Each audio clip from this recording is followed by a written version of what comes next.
Olá, sejam muito bem-vindos a mais um episódio da nossa série Psicopedagogia em Ação com TDAH. Um lembrete inicial: o TDAH é editado no YouTube toda quinta-feira. Até o final de outubro vamos permanecer colocando as quintas-feiras, porém, a partir de novembro, as gravações do TDAH serão editadas no YouTube toda quarta-feira. Então, dia de quarta-feira ficará tanto o TEA quanto o TDAH. Os dois serão lançados na quarta-feira, porque na quinta nós vamos lançar a psicanálise. A pedido de muitos psicanalistas, nós nos esquecemos, então revisamos e vamos colocar agora. Hoje vamos abordar um tema essencial para todos os profissionais que trabalham com a infância: as comorbidades associadas ao TDAH nos primeiros anos de vida. O que são comorbidades? Comorbidades é o nome dado pelo Ministério da Saúde, né? Comorbidade. Mas eu que sou mais da área da educação, eu chamo de kit, eu chamo de combo, né? Que sempre vem acompanhado de mais alguma coisa. Muitos pais e educadores se surpreendem ao descobrir que o TDAH raramente vem sozinho. Isso mesmo, ele frequentemente está associado a outras condições do neurodesenvolvimento ou emocionais, como o transtorno do aspecto autista. Então, eu gravei para o TEA, né, dizendo que muitas crianças TEA, eles têm TDAH.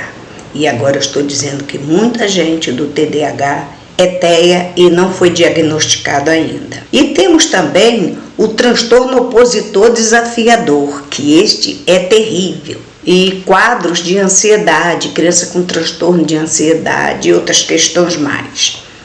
Entender essa sobreposição de sintomas é fundamental para realizar intervenções eficazes e evitar diagnósticos apressados ou equivocadamente isolados. Então eu digo para vocês, o psicopedagogo sozinho, ele não faz milagre. Então, se esse TDAH vem com esse combo ainda do TEA, então, gente, se antes eu falava que é uma equipe multidisciplinar, agora eu digo que é uma equipe né? Multidisciplinar da educação, multidisciplinar da saúde, porque vai entrar aí o neuropediatra ou o psiquiatra infantil, vai entrar a fonoaudióloga, vai entrar a psicóloga, vai entrar o terapeuta ocupacional e vai entrar o psicopedagogo. Então você veja bem, todo esse conjunto se forma para poder formar um diagnóstico ao final. Então tem muitos pais, por ansiedade, por estado de negação,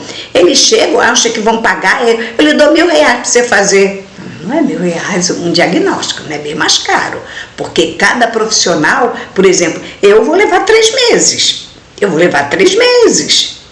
então, quer dizer, cada profissional, porque é de 8 a 12 sessões cada profissional, e depois junta-se isso tudo e vai para a mão do neuropediatra, ele que fecha.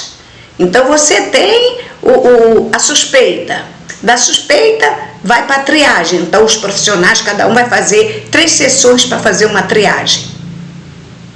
Depois observar quais são as necessidades essenciais a serem trabalhadas, né? De primeira mão, de urgência, digamos assim. E só depois disso, né? E aí vai finalmente para a mão do especialista final, que vai diagnosticar. Então não adianta, pai, você querer que o psicopedagogo feche um diagnóstico, você querer que o psicólogo, todos vão demorar, que é para não ocorrer em erro de fazer apontamentos ou rótulos indevidamente. Porque isso não tem, quem é TDAH, quem é TA, isso não tem cura porque não é doença. Mas tem tratamento, tem acompanhamento. E eu digo para vocês, o TEA, o TDAH, o TOD, o transtorno de ansiedade, isso tudo é da alçada do neuropediatra ou do psiquiatra infantil. Nós é que não temos a cultura de aceitar, porque quem medica são eles têm que medicar para poder ajustar, né, aqueles fiozinhos que eu brinco aqui de vez em quando, ajustar os fios que estão fora do lugar, só isso. Então, tá com aquela medicação, então eu faço minha parte, a outra faz a parte, e ali a gente vai ajustando, porque só vai ter aprendizagem significativa se esses ajustes forem feitos por essa equipe toda. A fono cuida das dificuldades da fala, a terapeuta ocupacional dos aspectos sensoriais, a psicóloga cuida sobre as emoções, né? E aí vem aqui a psicopedagoga, que além das suas tarefas, cumpre tarefas que as colegas mandam. Porque se a criança tem dislexia, eu tenho que observar como é que está o andamento. Cada vez que vem para a sessão, traz as tarefas de casa para a gente avaliar também. A gente também. Ainda tem pai que equivocadamente... Aí eu trouxe para a senhora ensinar dever de casa. Eu digo, eu não sou explicadora. Eu sou psicopedagoga e minha tarefa é árdua. Então, que história é essa? Que falta de conhecimento é esse? Quando eu peço material escolar, eu peço porque eu tenho que avaliar a letra, tenho que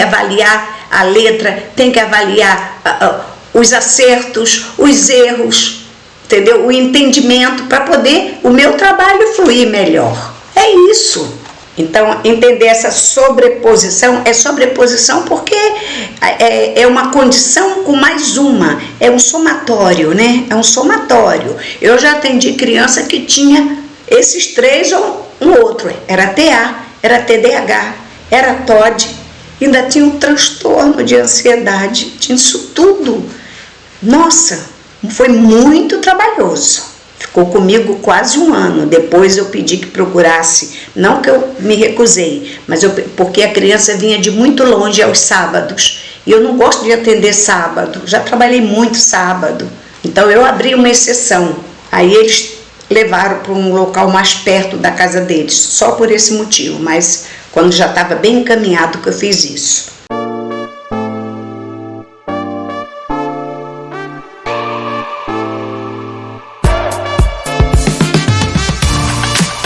Quando falamos em TDAH, na infância, é preciso ampliar o olhar, porque muitas vezes há mais de uma voz pedindo ajuda por trás do comportamento.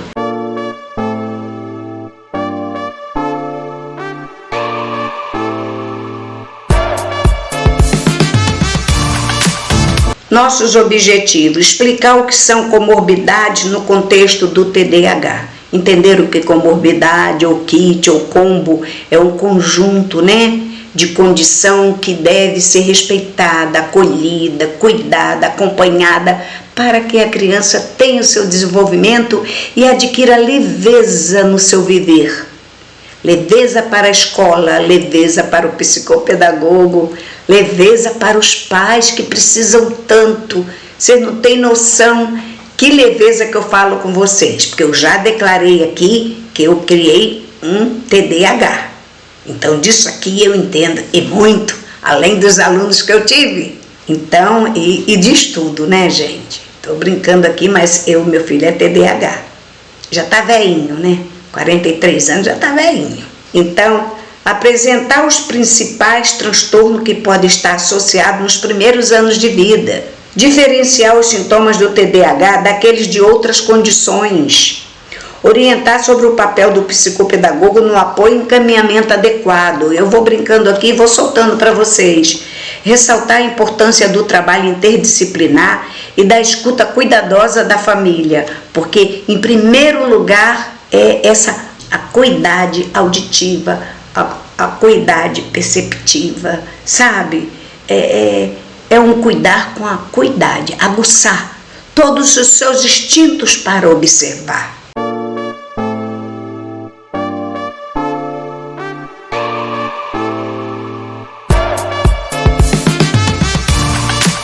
Vamos para o quadro Descomplica aí? Então, o que são comorbidades? Aí eu tenho que, decodificar aqui. É quando 2 ou mais transtornos ocorrem simultaneamente em uma mesma pessoa. É triste, mas ocorre. No caso do TDAH, é comum que ele esteja associado a outras condições, principalmente quando se manifesta ainda na primeira infância e vem realmente de 0 a 5 anos, que não é mole. As comorbidades mais frequentes entre 0 a 5 anos incluem o quê? O TEA, que é o transtorno do espectro autista, o TOD, que é o transtorno opositor desafiador, transtorno de ansiedade, transtorno de linguagem e distúrbio do sono. Vocês viram aí que pode ser TDAH com mais isso tudo? Então, entender essas associações é importante porque os sintomas se misturam, se confundem. E se não forem bem avaliados, podem levar a diagnósticos imprecisos e intervenções ineficazes, intervenções indevidas, rotuladas. Não pode.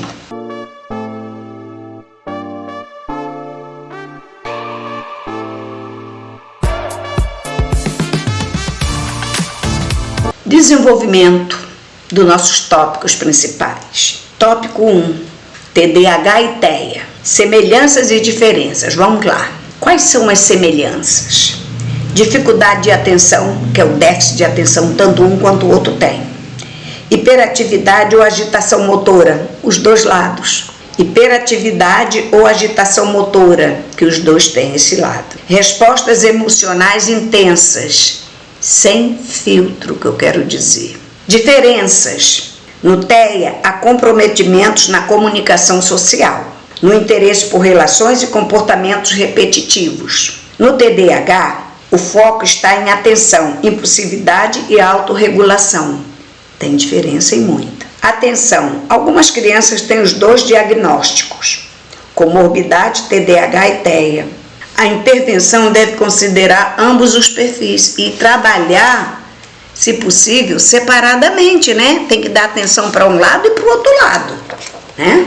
Tópico 2. O TDAH com mais o TOD. Esse é brabo, esse é brabo. Uma linha tênua. O TOD, transtorno opositor desafiador, se manifesta por desobediência frequente, comportamento desafiador com adultos, não respeita adulto. Irritabilidade e birras intensas. Muitas crianças pequenas com TDAH apresentam comportamentos semelhantes ao TOD, mas não necessariamente tem o transtorno. Porque quem tem o transtorno parece que entra numa crise, tá? É preciso investigar se a criança tem limites mal estabelecidos. Vou chegar lá. Está em ambientes muito exigentes, ou se há questões emocionais não acolhidas. Então, temos 3 questões aqui. A primeira é uma criança, por ter qualquer comorbidade aqui, né? Qualquer condição, essa criança, a mãe começa a super proteger, o que não adianta nada, porque a superproteção, sabe, não vai trazer leveza, vai trazer muita carga na adolescência quando não cuidado adequadamente. Então, mimar, superproteger não vai chegar a lugar nenhum. Quando diz assim, ambiente muito exigente, excesso de exigência, excesso de limpeza, excesso... Ou seja, as mães e os professores que têm toque, não passe isso para os seus filhos, porque isso aqui vai dobrar, tá? Quer dizer, muitas das vezes você tem que se adaptar à velocidade dele, ao comportamento dele, entendeu? É igual eu já falei em outros episódios aqui, pegue o quarto e arrume o quarto conforme a vida dele, né? Onde tudo tem que ir para o mesmo lugar. Ah, mas ele botou de costa. Não importa, mas colocou, já conseguiu muita coisa. Ele vai juntar os brinquedos assim, ó. Pega um baú e bota um baú que tenha tampa, já que te incomoda. Ele vai juntar tudo assim, pá! É assim, mas não juntou. Isso que importa. Então não ponha ambientes hiperexigentes, porque vai ser um inferno astral, tá? Ou se há questões emocionais não acolhidas, porque se você tiver um filho ou 2 filhos e largar ele de lado, isso aqui se multiplica também, tá? Porque o nome disso aqui, sabe o que é? Negligência. Não perceber, largar para lá, tá? Eu já cuidei de uma pessoa na outra área, mas eu vi que eu cuidei como psicanalista. mas na verdade era até uma professora, é uma professora, mas na verdade tudo que eu tive que recolher, eu recolhi da infância, porque a mãe percebia que ela era diferente do irmão e ela ficava chorando pelos cantos. E aí quando veio para mim, eu como psicanalista, eu botei meu olhar de psicopedagoga. Eu fui lá no passado e aí resgatei aquela criança de 6, 8 anos que ficou chorando a vida inteira pelas cantos da parede. E pessoas com muita grana, tá? Mas não adianta muita grana, né? Se não fez o que tinha, o dever de casa direito. Então, tópico 3, TDAH e ansiedade infantil. A ansiedade em crianças pequenas pode gerar o quê? Inquietação, agitação, dificuldade de concentração. Eu não sei se eu já falei aqui, mas as crianças na escola, elas transmitem essa ansiedade, eu acredito que em casa também, né? Puxando a roupa da gente. Mãe, mãe, mãe, mãe. Na escola é tia, tia, tia. E puxa jaleco, e puxa roupa, e puxa... Sabe? Tem uns que ficam pulando ao lado da mesa da professora. Fica pulando, fica batendo, né? Até ser atendido. E a gente tem que se adaptar, né? A gente espera um pouquinho. Não deve atender de imediato, porque senão ele vai te manipular. Porque eles têm essa facilidade de manipular, que é uma beleza, tá? Medos intensos, comportamento de apego excessivo. Tem medo sim, tá? Cuidado com o que você libera para assistir na TV, né? Nesses seriados, porque tem que ter limite nisso também. Alterações no sono, alimentação e controle de esfíncteres, né? Quer dizer, de evacuar. Tem dificuldade porque prende. Tem insônia, tem sonambulismo. Nem sei se eu trouxe aqui, mas eu vou soltar.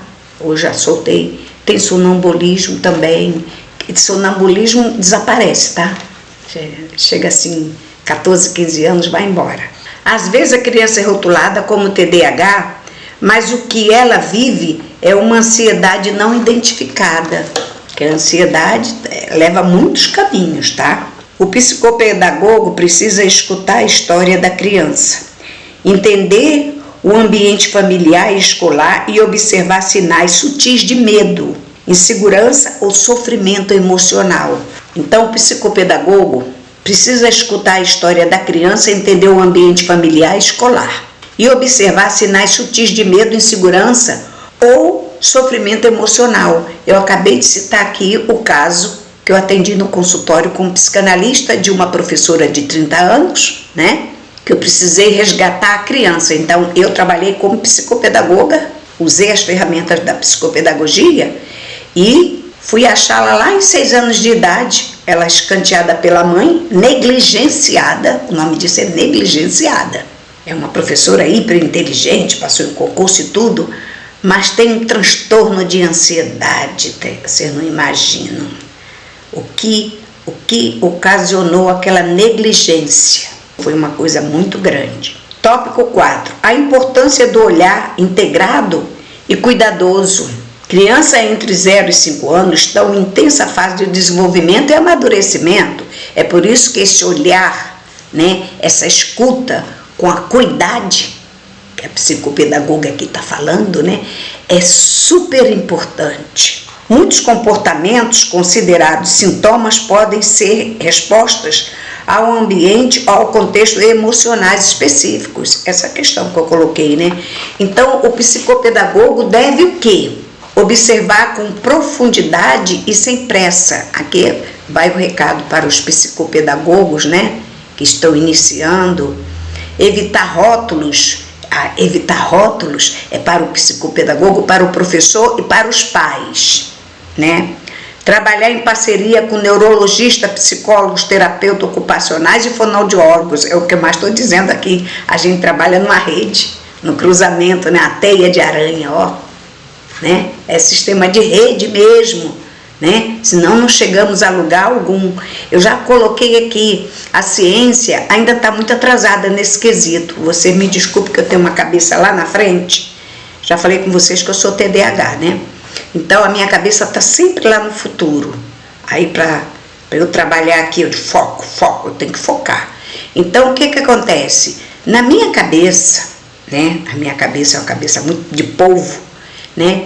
Na minha cabeça, cada pai, não importa que seja no SUS, que seja no particular, que seja assistencial, os pais de preferência, né, pai e mãe, deveriam ir ao consultório do psicopedagogo ou do psicólogo, no mínimo 3 vezes antes de levar a criança. Que essa pressa, aí a gente pula para a criança sem uma escuta adequada dos pais, porque os pais omitem, não vou dizer mentem, né? Sou educada.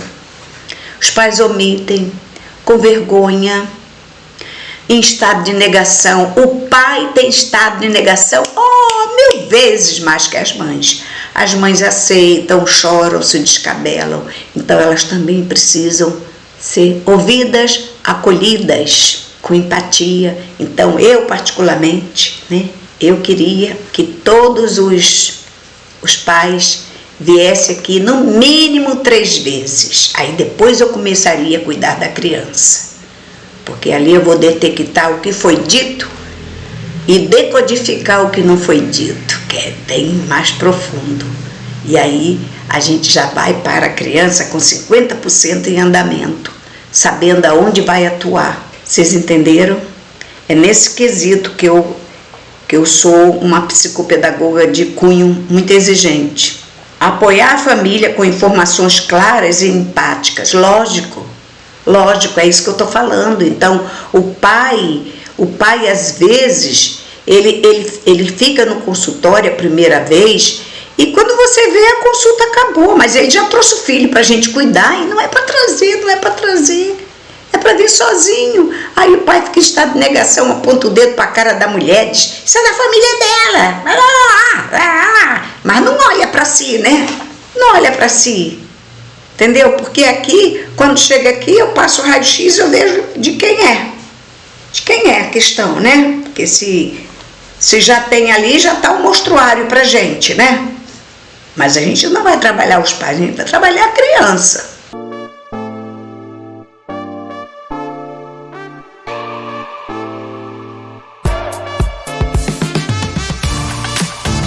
Nossas perguntas. É possível uma criança de 3 anos ter TDAH e TEA ao mesmo tempo? Claro, eu acabei de afirmar isso lá. Embora os diagnósticos nessa faixa etária ainda sejam complexos, é possível ver os 2 transtornos. Por que é complexo? Porque essa criança nessa faixa etária tem os exames, né? Mapeamento cerebral, outras coisas mais, que geralmente se faz eu não sei hoje, né? Mas eu sempre tive crianças que eu mandava a partir de 2 anos e meio, porque o próprio neuropediatra pedia que não mandasse crianças tão cedo, porque não conseguia. Já falei aqui que meu filho só conseguiu fazer o exame com 2 anos e meio, né? Mas agora eu não sei se tem um sossega-leão mais forte, eles conseguem fazer, tá?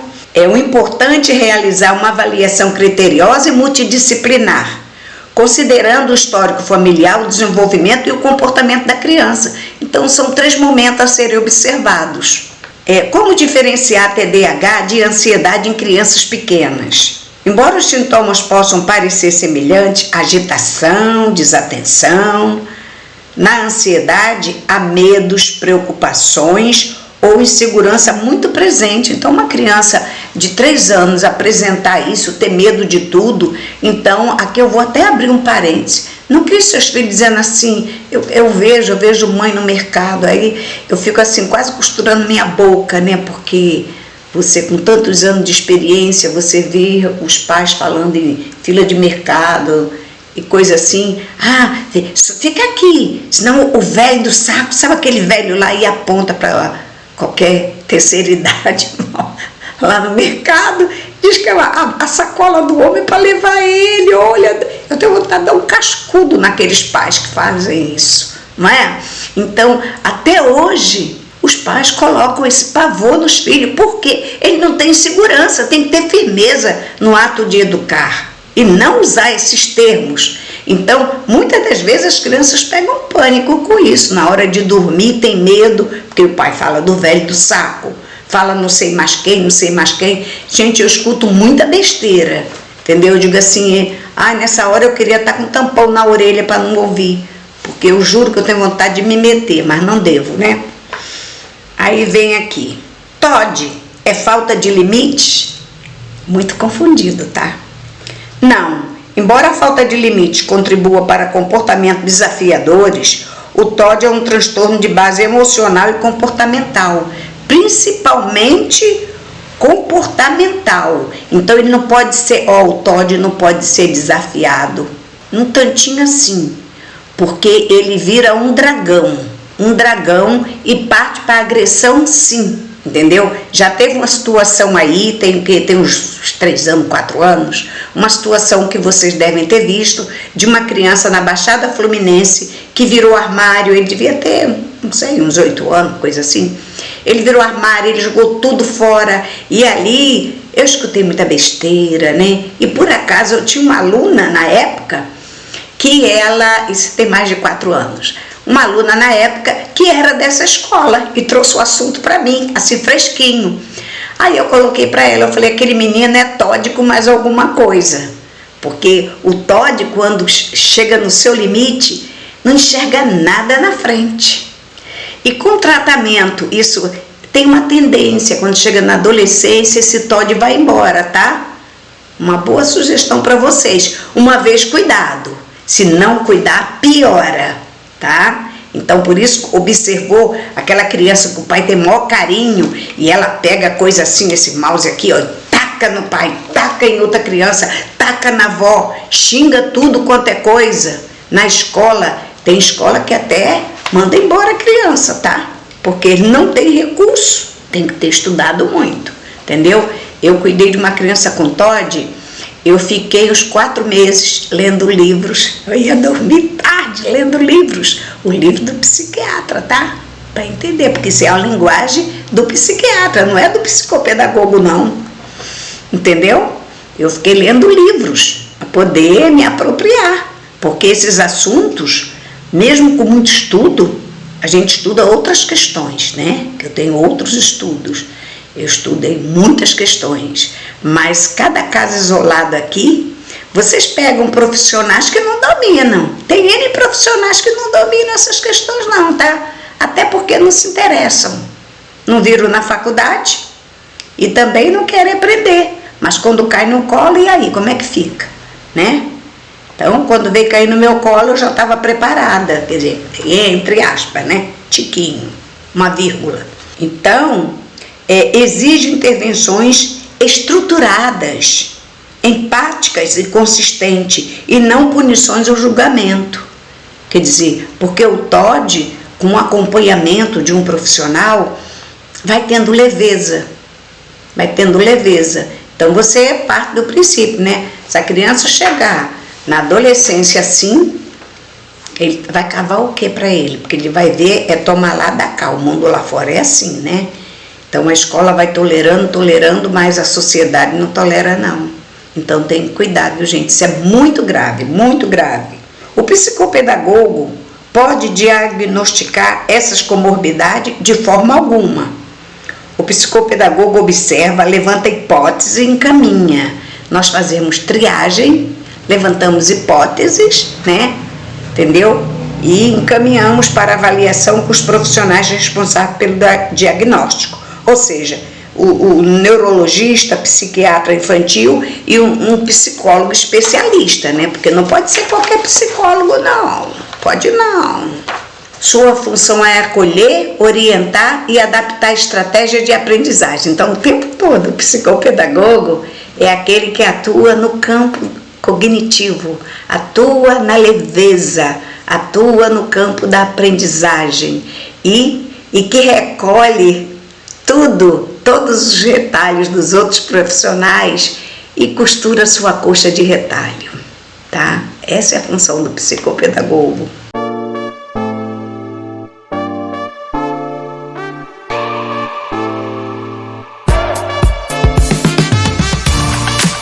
Dica da semana: crie uma ficha de observação integrada com sinais que envolvem atenção, comportamento, linguagem e aspectos emocionais. Então essa ficha aqui vai ter 4 elementos, né? Comportamento, linguagem, aspectos emocionais e atenção, se tem concentração, né? Então pega uma ficha e vai marcando todo dia o que excede ou o que falta. Use essa ficha ao longo de algumas sessões para registrar padrões. Por exemplo, o psicopedagogo já tem uma ficha de anamnese de 6 páginas. Eu tenho aqui e eu sempre acrescento, sempre boto uma folha em branco para acrescentar outras questões que ali não estão, né? Mas os pais também podem observar com essa listagem. Os professores, eles fazem um relatório aleatório, né? Faz um relatório conforme a orientação da escola. Mas quando o psicopedagogo pede ou outro profissional pede, eles vão responder aquilo que nós perguntamos, tá? Não é tão livre assim, não.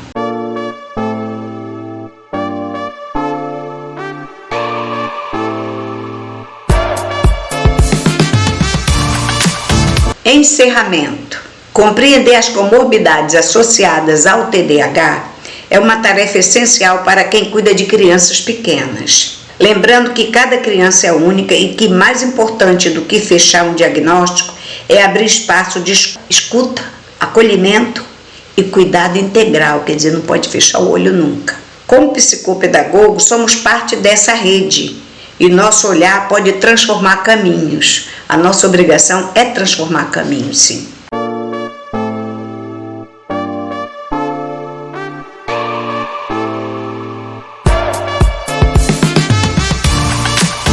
Chamada para ação, finalmente, né? Esse episódio trouxe reflexões práticas para você, te ajudou naquela vírgula que a professora fala, te ajudou, vai juntar essa vírgula para formar uma palavra, para formar uma estrofe, vai pegar um parágrafo, uma frase, um texto, tá? E um livro, se for o caso. Mas olha, se fez sentido para você, aproveita. Ajuda o nosso canal a crescer, tá? Então, estamos no YouTube com o nome de IDEL. Deixa eu sair do caminho para vocês. Ó, é esse IDEL aí, tá? Que é o Instituto de Desenvolvimento Humano Lucena. Então, entra, vai lá, assiste tudo que a gente coloca de segunda a sexta, tem novidades. Mas essa série Psicopedagogia em Ação, até o mês de outubro nós estamos editando terça, quarta e quinta. Terça com as dificuldades de aprendizagem, quarta com TEA e quinta com TDAH. Só que a partir do mês que vem, o TDAH também será lançado às quartas-feiras, porque quinta-feira nós vamos vir com a psicanálise em pauta, porque os psicanalistas reclamaram que eu deixei de fora e como psicanalista eu tenho que trazer também. Então, muito obrigada, tá? Compartilha, não esqueça. Minha gratidão por hoje.